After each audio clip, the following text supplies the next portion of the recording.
శక్తి, అలా మాట్లాడుకురా. నువ్వు లేకపోతే నాకు జీవితమే లేదురా.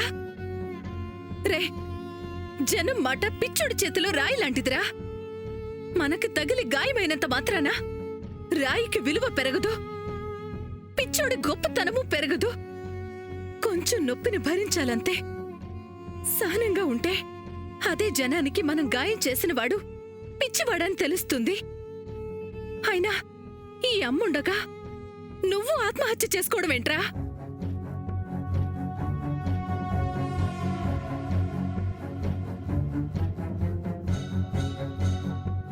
నువ్వు నాకు అమ్మలా మాట్లాడుతున్నావు, కానీ ఈ జనం దృష్టిలో అందరి క్షేమం కోరే మేయర్వమ్మ. నా వల్ల నీ మేయర్ పదవి పోయినా, నేను జైల్లో ఉండి నేను మేయర్ కావాలన్న నాన్న ఆశయం నెరవేరకపోయినా జీవితాంతం నాకు బాధే కదమ్మా. నేను చచ్చిపోతే నీకు ఆ బాధ ఉండదు కదమ్మా.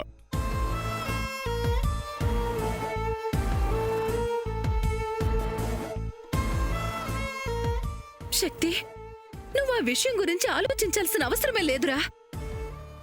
నాన్న ఆశయం, నీ కల రెండూ నెరవేరుతాయి. నిన్ను నేను మేయర్గా పదవిలో కూర్చోబెడతాన్రా. నన్ను ఓదార్చాలని చెప్తున్నావే కాని అదెలా సాధ్యమమ్మా? ఆ వాసుదేవ్ వదిలిపెడతాడా? అతని చేతిలో సాక్ష్యం ఉందమ్మా. నాకు శిక్ష వేయించే వరకు నిద్రపోడు. అది జరగని పనమ్మా. నా భవిష్యత్తు జైలు గోడల మధ్య సమాధవాల్సిందే తప్ప మేయర్ స్థానాన్ని పొందలేనమ్మా. శక్తి, నీ తల్లిని చాలా తక్కువ అంచనా వేసి నిరాశపడుతున్నా.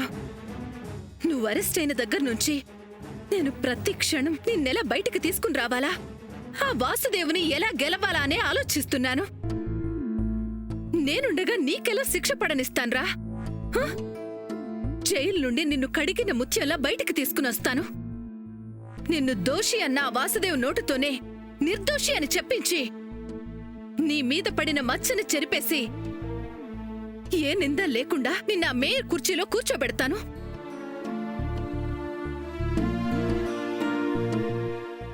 నిజంగా నిజంగా నువ్వు చెప్పినట్టు జరుగుతుందమ్మా? ఖచ్చితంగా జరుగుతుంది శక్తి. నీ చేతిలో చేయి వేసి ప్రమాణం చేసి చెప్తున్నాను. నేను నీకిచ్చిన మాటని నిలబెట్టుకుంటాను.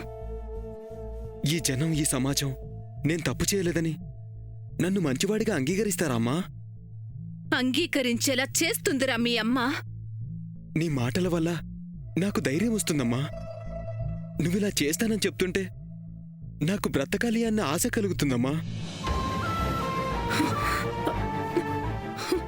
నేనిచ్చిన మాటని నిలబెట్టుకుంటాన్రా. కాని నువ్వు నాకొక మాట ఇవ్వాలి. ఏంటమ్మా అది? ఇంకెప్పుడు ఇలాంటి పిచ్చి పని చేయనని నాకు మాటివ్వరా?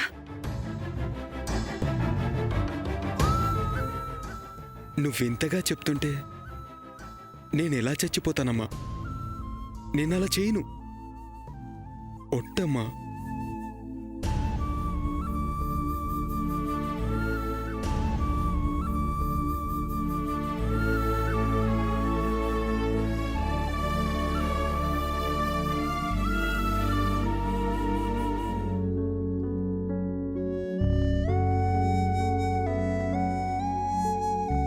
ఒక్క నిమిషం.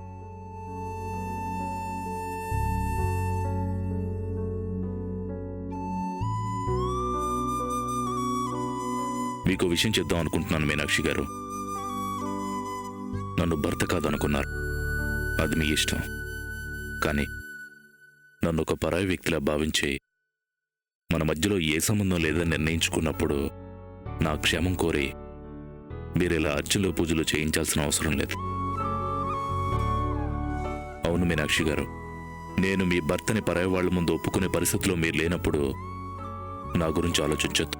ఆ హక్కు కూడా మీకు లేదు. మరో ముఖ్య విషయం, అను చచ్చిపోలేదు, బ్రతికే ఉందని నేను నమ్ముతున్నాను. మీరు కూడా నమ్మండి. నా కూతురు నేను తీసుకొస్తాను. ఇంకెప్పుడు అను చనిపోయిందని ఎవరికీ చెప్పొద్దు. ఈ 2 విషయాలు మీరు గుర్తుపెట్టుకోండి మీనాక్షి గారు. నేను కూడా చెప్తున్నాను వినండి. మీకు దూరంగా ఉండాలని నేనెప్పుడూ నిర్ణయం తీసుకున్నాను. అలాగే ఉంటున్నాను. కానీ అను కోసం మీరు ప్రయత్నిస్తున్నారని, దానికోసం ఏ ఆటంకం కలగకుండా మీ క్షేమం కోసమని జై బాబాయ్ బతిమలాడారు. మీరు చేసేది మంచి ప్రయత్నం కాబట్టి అది ఫలించాలన్న ఉద్దేశంతోనే గుడికొచ్చాను తప్ప మరో ఆలోచనతో కాదు. అను నా కూతురు. నేనెన్నిసార్లు వాదించినా నాన్న నాన్న అని మీ మీద ప్రేమ చూపించింది. మీకు దగ్గరవ్వాలని ప్రయత్నం చేసి దూరమయ్యింది. కానీ అది బ్రతికుందని మీరు నమ్ముతున్నారు. జై కూడా నమ్ముతున్నాడు. ఇప్పుడు ఆ నమ్మకం బాబాయిలో కూడా మొదలైంది. నా కూతురు నిజంగా బ్రతికే ఉంటే తల్లిగా అంతకన్నా నాకు కావాల్సిందే ఉంది. అందుకే అది సంతోషంగా ఉండాలన్న ఉద్దేశంతోనే గుడికొచ్చి అర్చన చేయించాను. ఇది మీరు కూడా తెలుసుకోండి.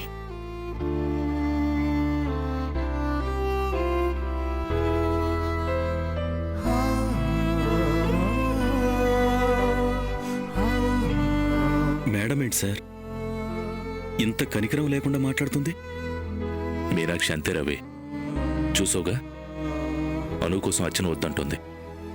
ఎవరి బలవంతం మీదో నా క్షేమం కోరుకుంటున్నాను అంటుందే తప్ప మీకోసం అనే ఒక్క మాట కూడా చెప్పలేదు. చివరికి దైవ సన్నిధిలో భర్తని కాదు, తెలిసిన వ్యక్తి అని చెప్పింది. బాధపడకండి సార్. ఖచ్చితంగా ఏదో ఒక రోజు మేడంలో మార్పు వచ్చి మిమ్మల్ని అర్థం చేసుకుంటారు. ఆ ఆశ నాకెప్పుడూ చచ్చిపోయింది రవి. వెళ్దాం పద.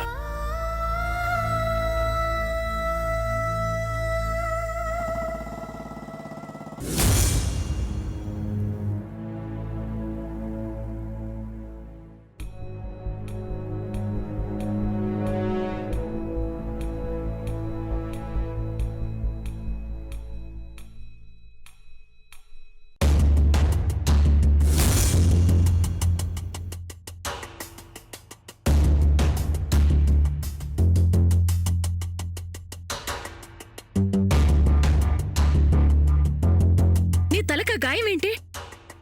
వీడిని మన ఇంట్లో ఎందుకు కట్టేశారు? అసలేమైంది? వీడు సెక్యూరిటీ కళ్ళు కప్పి ఇంట్లోకి ఎంటర్ అయ్యాడు మేడం. ఇల్లంతా వెతుకుతుంటే నేను బయటికి తీసుకొస్తే రాయితో నా తల పగలగొట్టాడు మేడం.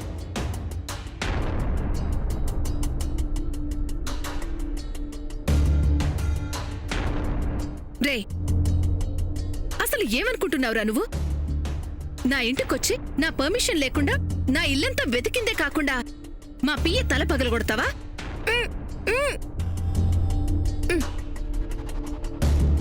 ఆహా, ఏ నటిస్తున్నారు మేయర్ గారు? ఇప్పటి వరకు నేనే బాగా నటిస్తాననుకున్నాను. మీరు నాకంటే బాగా నటిస్తున్నారే. ఏం తెలియనట్టు అడుగుతారేంటి? నా చెల్లెలు మీ ఇంట్లోనే ఉంది.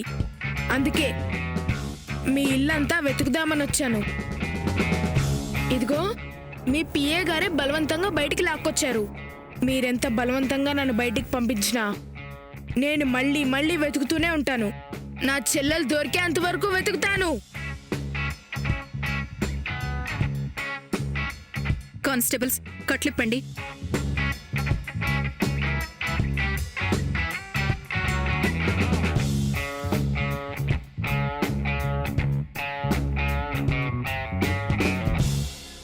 నేను నీతో మాట్లాడాలి.